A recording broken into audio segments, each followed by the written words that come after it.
fast, focused, and fearless. Here's everything you need to know as you jumpstart your day. I'm Pauline Verzosa.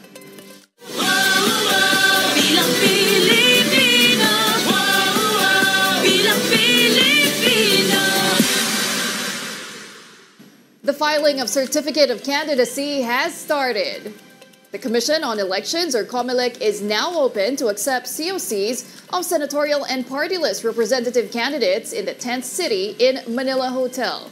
The filing of COCs for local candidates will take place in provincial and local COMELEC offices. COMELEC officers will accept COCs from today until October 8, from 8 a.m. to 5 p.m. COMELEC Chairman George Garcia reminds aspiring candidates to make sure their COC forms are complete, notarized, and attached with a documentary stamp and the Certificate of Nomination and Acceptance. The COMELEC has logged over 6 million new registered voters. Calabarzon recorded the highest number of new voters with over 1 million, followed by the National Capital Region, Central Luzon, and Davao Region. In total, the poll body expects around 68 million registered voters across the country. The voter registration period for the May 2025 midterm polls started on February 12 and ended yesterday. President Bongbong Marcos told his sister, Senator Imee Marcos, that the Alianza para sa Bagong Pilipinas coalition still supports her despite withdrawing from the slate. Mobile journalist Julie Baiza has that report. That's fine. That happens. I run as a defender myself, and so that is her choice. This was President Ferdinand Marcos Jr.'s response when asked about the decision of his sister, Senator Imee Marcos, not to join the administration's senatorial slate or the Alianza para sa Bagong Pilipinas. Over the weekend, Senator Marcos said that she chose to stand alone so her brother will no longer be put in a difficult position. PBBM said running as an independent candidate gives her sister more freedom to choose her own schedule and campaign in the way she would like to do. The Alianza is still behind her. We are still continuing to support her. If down the road she chooses to join us in our campaign, the presidential sister was absent during the Alianza para sa Bagong Pilipinas convention last Thursday, where PBBM personally endorsed the administration's senatorial bets. Meanwhile, the chief executive refused to disclose who will replace DILG Secretary Benher Abalos. Abalos will run for senator in next year's midterm election. Oh, yeah. Yeah, that's mature. Pabayaan mo na natin si Secretary Abalos na tumago naman natin para I don't want him to feel that we're already pushing him out. Since considering his president, he's done such a good job as DILG. So when he will file, we will also announce his return. But Marcos said there are two personalities who are on the short list. Mobile Journal Julie Baiza, we are One News. Manila Mayor Honey Lacuna admitted that she felt betrayed by her predecessor, Isko Moreno. In an interview with 1PH sa Totoo Lang, Lacuna said Moreno promised her that he will retire from politics if he lost the 2022 presidential elections. That's why for Lacuna, Moreno should not run for the mayoral position in Manila. Moreno is expected to go back to Manila and face his former vice mayor in the midterm elections.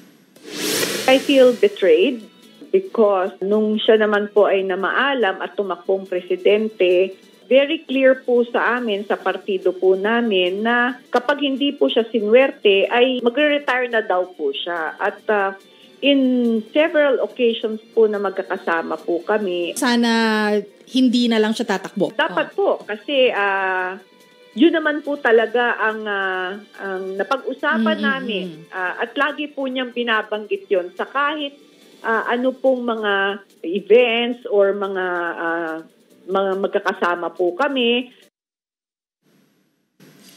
Senate hopefuls must file their certificates of candidacy at the 10th city in Manila Hotel.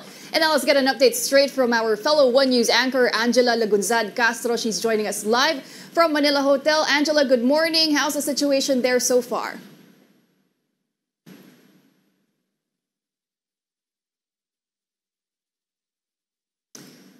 All right, Angela, sorry. I think we have some problems with the audio, so we'll have to double check. Can you hear me now? There you go. All right, Angela, how's the situation so far?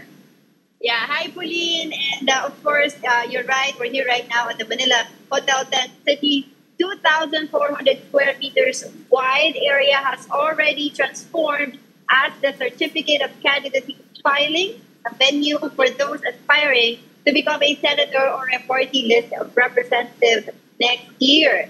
This venue can accommodate 1,800 guests, but COMELEC, through its chairman George Garcia, has initially warned COC filers not to bring supporters to the venue kasi nga nakaugalian na ng mga nagpa-file ng certificate of candidacy ng mga nakaraang okasyon na ito ay nagiging fiesta yung araw ng paghahain ng COC. In fact, tatlo lang ang pwedeng isama per COC filer sa national aspirant, and this applies to all including incumbents. Party lists naman are allowed to be represented by maximum of 4 representatives when they file their COC. Pero ganun pa man, sabi ni COMELEC Chair Garcia, di naman nila mapipigilan kung magdadala ng supporters yung mga aspirants. Sa katunayan nga, Pauline, when I arrived here sa Tent City sa Manila Hotel, sa labas mismo, ay meron ng mga supporters itong si Manoy Wilbert Lee na may dalang banda, maraming tao, may mga logo, sumasayaw, at talagang nagpapakita ng kanilang suporta dito sa kanilang kandidato. And of course, tatanggapin ng mga COC na maihahain today hanggang October 8. Base po yan sa Supreme Court in its Pineda versus COMELEC ruling, considered silang official candidate after mag-file ng COC on February 11 for national post and March 28 naman for local post. So ngayon pa lang, hindi mo natin sila masasabi na nuisance candidate sila or yung ibang mga may iba pang issue. 5 kopya ng POC ang kailangan dalhin ng isang nagnanais na kumandidato kung saan dadaan ito sa pre-evaluation stage. Kapag okay na, ito ay po pwede nang dalhin doon mismo doon sa area kung saan po pwede mag-file ang mga aspirants. Pagkatapos nun, pwede silang lumabas, pumunta dito sa stage na to, papakita ko sa inyo. And yung stage na yan, dyan sila pwedeng magpa-picture, magpa-video, kasama ang kanilang filled COC or yung Certificate of Candidacy, at bibigyan din sila ng 3 minuto para sa kanilang official statement, at na 7 minutes naman para sa mga taga-media kung sila ay magtatanong doon sa aspirant. So far, yun pala, wala pa tayo nakikita kilalang personality or personalidad na pumupunta dito sa Tent City para sa paghahain ng Certificate of Candidacy. But later on, hopefully, we will see some of them. Hopefully. Well, as you mentioned, Angela, ngayon medyo maaga pa. 8 a.m. kasi nagsimula ang filing ng COC. Pero may inaasahan na bang mga personalidad, mga high-profile aspirants na maghahain ng kanilang COC today or wala pa masyadong balita dyan? So far nga, as I've mentioned kanina, yung Wilbert Lee lamang, yung nandito pa lang. Base dun sa mga na-interview din natin in the past weeks, ang mga sinasabi nila, mostly mga October 4 sila pupunta dito, katulad na lang ni Mayor Abby Binay, si Attorney Chel Jokno, yan yung mga nagsabi October 4 dahil daw sa Puksoy. Others, sabi nila October 5, yung iba naman sa mga bandang last day ng filing ng Certificate of Candidacy. So far ngayon, as we speak, 8-11, wala pa tayong nakikitang kilalang personality or kahit isa pang nagpa-file ng kanilang Certificate of Candidacy dito sa hotel, Tent City ng Manila Hotel. Alright, maraming salamat, Angela. Abangan natin yan, Pero thank you so much for that update. That was One News anchor, Angela Lagunzad Castro. And now let's check the filing process situation in the city of Manila. We have our mobile journalist, Julie Baiza, joining us also this morning via Zoom. Julie, saan ba ginaganap ngayon yung COC filing process dyan sa Maynila? Yes, Pauline, dito nga sa SM Manila, gaganapin yung COC filing dito sa City of Manila. Sa ngayon, nag-prepare pa lang kasi 8 to 5 p.m. naman yung magiging filing, so wala pa tayong makikita. Pero definitely, they will be using the SM Cinema 12 dito as a venue. So, nandito tayo ngayon sa entrance pa lang tayo. Nasa SM Cinema 4 pa lang tayo. Okay, Julie, kamusta naman ang sitwasyon, pati yung seguridad dyan sa Maynila? Sa ngayon kasi, Pauline, since halos ngayon pa lang din dumadating yung mga staff, so mga mall guards pa lang din yung nakapaligid dito and naghihintay pa tayo kung kanina may mga nakita na rin naman tayo ng mga umiikot na mga police officials. Sinanong nga natin kung mas humigpit ba yung security. Ang sabi nila as usual naman na kapag ka-election talagang nagbabantay sila at rumronda sa lahat ng mga areas na ginagamit for the elections, specifically COC filing. Okay, Julie, can you give us ano nga ba yung political landscape ngayon dyan sa lungsod ng Maynila? Kanina binalita nga natin na itong si Mayor Hani Lacuna ay of course she's up for re-election, pero sabi niya parang she felt betrayed dahil may mga haka-haka nga natatakbo daw si Isko Moreno muli bilang mayor ng Maynila. May alam ka na ba kung tiyak nga bang tatakbo ulit itong si Isko? Sa ngayon na ang official pa lang talaga na nagdedeklara is si Manila Mayor Hani Lacuna and Vice Mayor Yul Serbo. Pero kagabi nagkaroon tayo ng pagkakataon actually na magtanong sa sinasabing running mate ni former Manila Mayor Isko Moreno na si Chi Atienza. Kilalang pangalan din kasi anak ni former Manila Mayor Lito Atienza. Ang sabi niya sa atin, she will be filing with Moreno. Again, hindi pa sila nagdedeklara officially and hindi pa rin naman wala pang official announcement from them na pupunta sila dito for COC filing. So, very fluid pa. Aside from Lacuna Pangan, from Isko Moreno, isa pa sa mga pangalang lumulutang at nagkumpirma na rin naman siya sa isang charity event, si Tutok Tuwin Party List Representative at businessman and the host na si Sam Versosa. Sinabi nga niya yung pagtakbo niya bilang alkalde pero wala daw siyang magiging running mate. Okay. Julie, sa iba namang mga posisyon, meron din bang inaasahang, kumaga yung mga tight competition nga, bukod dyan sa mayoralty? Sa ngayon kasi, ang nag-anunsyo pa lang officially is yung mga under sa Asenso Manileño sa parito nga yan ni Mayor Hani Lacuna Pangan at ni BM Yul Serbo. Sa ngayon, wala pang lumulutang na other names. Possible kumandidato para naman sa distrito or sa Congress. Alright, maraming salamat para sa update na yan. That was our mobile journalist, Julie Baiza. Bilang Pilipina, bilang Pilipina. As we mentioned earlier, it's the first day of the filing of Certificate of Candidacy, and now let's take a look at the situation outside Tent City in Manila Hotel, where crowds of supporters are expected to gather this morning. And for more updates, we have our mobile journalist Merimon Reyes joining us. Merimon, kamusta na ang sitwasyon dyan ngayong umaga?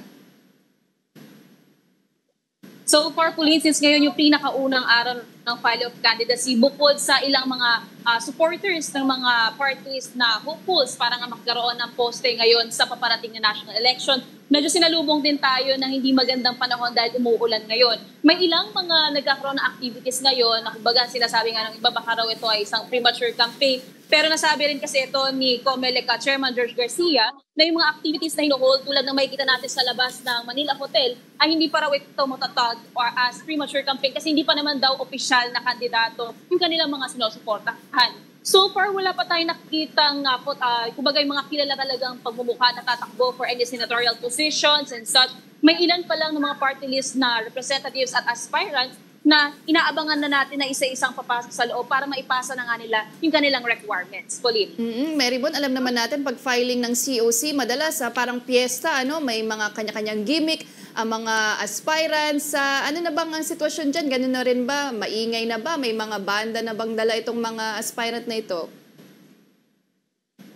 Yes, Pauline, kanina umaga pa lang, banda mga sa 7, rinig na natin at marami na agad dito yung nagbibigay suporta nga sa kanilang mga partido. So far, sa pagbibilang natin, nasa 4 hanggang 5 pa lang yung party list na nandito kasama yung kanilang mga supporters. At yung iba nga sa kanila, kahit umuulan, ay patuloy pa rin yung kanilang pagbibigay suporta. Gigilid lang sila panandalian, pero pagpwesto sila ulit para ipagpatuloy yung kanilang pagbibigay suporta doon sa kanilang mga kandidato, Pauline. Okay, Merimon, kamusta naman ang sitwasyon ng trapiko dyan? Matindi na ba ang traffic dyan, lalo na sa mga daan malapit sa Manila Hotel?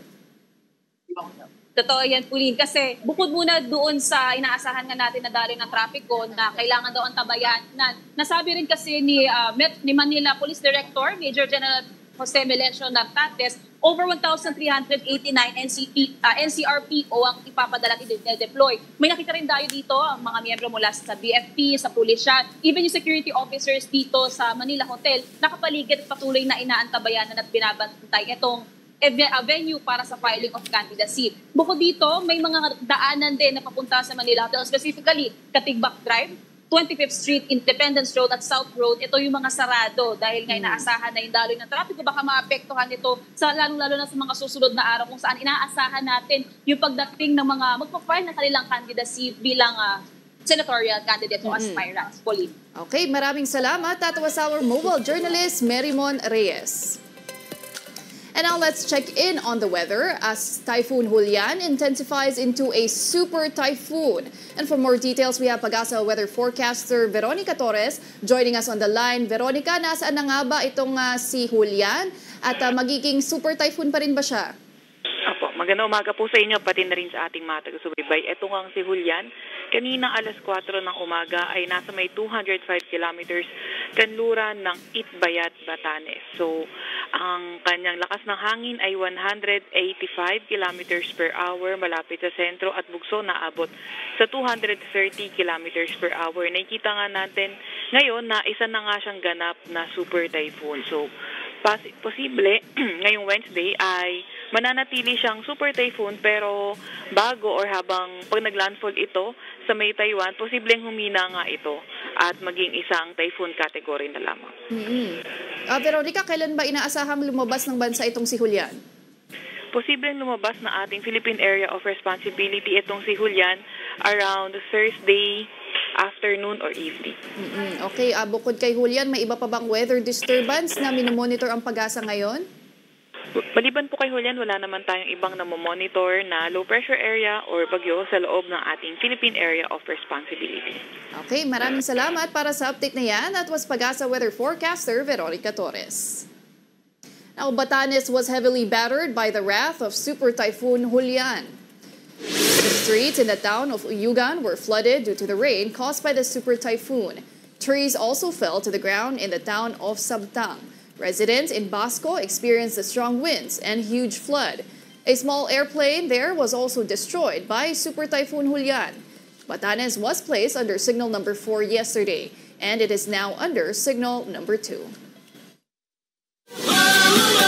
Bilang Pilipino, bilang Pilipino.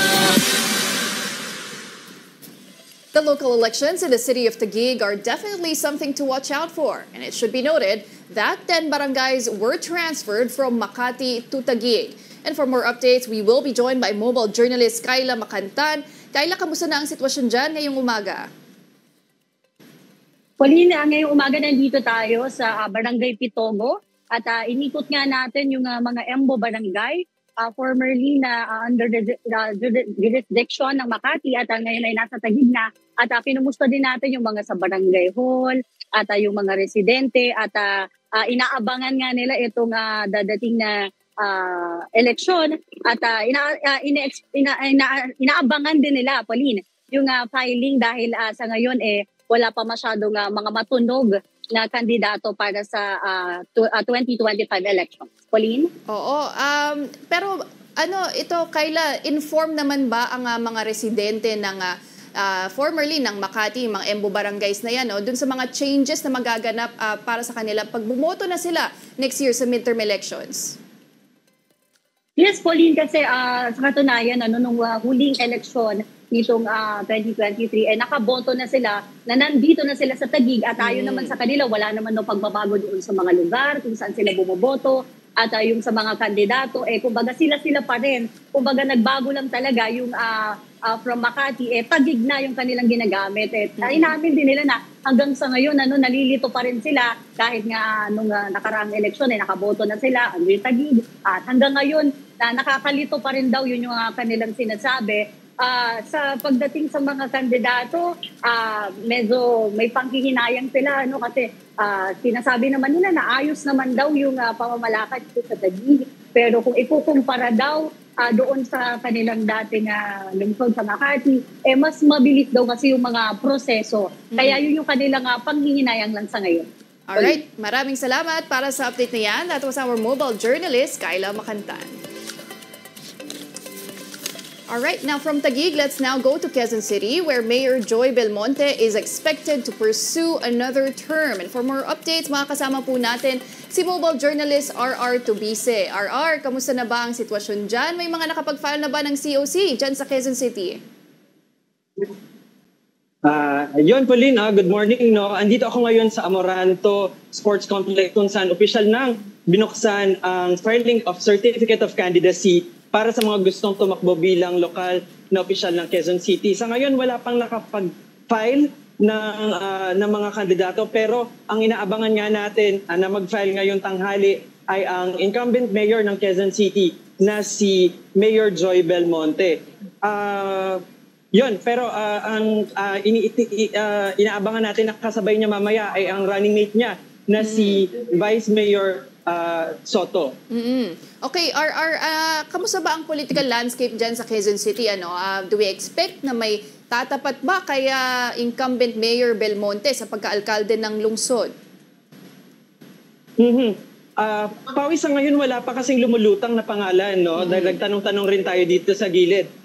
Kung sino yung mga gustong pumalaban kay Mayor Joy Belmonte. Sa tingin natin medyo mahihirapan yung kakalaban sa kanya dahil ito na yung ikatlong beses na pagtakbo ni Joy Belmonte sa pagka-mayora. Okay, maraming salamat para sa update na yan. That was our mobile journalist, RR Tubise. At ngayon, silipin naman natin ang sitwasyon sa Marikina. Sasamahan po tayo ng ating mobile journalist na si Denise Valdesancho. Denise, kamusta naman ang sitwasyon dyan sa Marikina? Saan ba ginaganap ang filing ng COC dyan? Pauline, maulan na umaga. Nandito nga tayo ngayon sa Barangay Santa Elena. Dito sa Marikina, sa District 1 yan, sa Comelec station nila, no? Actually, no, yung Comelec station nila, 3rd floor yan at ang ilalim nito, nandito tayo sa palengke ng Marikina. At sa ngayon, no, payapa dito, ngunit lumakas nga ang ulan, pero kung ikukumpara mo naman as of 7, no, may nag-file. Meron na tayong ilan na nag-file dito. May isa kanina, no, sa likod ko actually, dito mismo ang pwesto kung mag-fill up ka na ng form mo for filing for councilor position. But as of the big names, Pauline, no, wala pa tayo ngayon at maaga pa naman at mahaba pa ang araw at mag-aabang tayo mamaya. Okay, maraming salamat for that update. That was mobile journalist Denise Valdesancho. And those are the top stories of the hour. But join us later at 9 a.m. as we continue to monitor the day's biggest stories. I'm Pauline Verzosa. We are One News.